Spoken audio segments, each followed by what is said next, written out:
Hey everyone, good evening. It's Scott at Scott Trades on X with StockMarketMentor.com and my chart of the day. Want to look at General Motors. This is ticker GM. General Motors announced earnings just a couple of days ago, and as you can see from the screen box, it was a positive earnings and a positive reaction. We had a beautiful bullish engulfing candlestick taking General Motors back above the 8-day, 21-day, and 50-day moving average, tried for a little follow through, followed the market lower, bouncing off the 50-day, but today had some nice upside follow through momentum building on Friday's strength.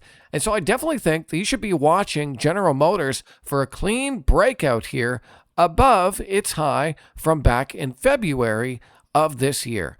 This could be just a bit of a long, choppy base before a fresh new high. So I have an alert here on GM right around 87.30.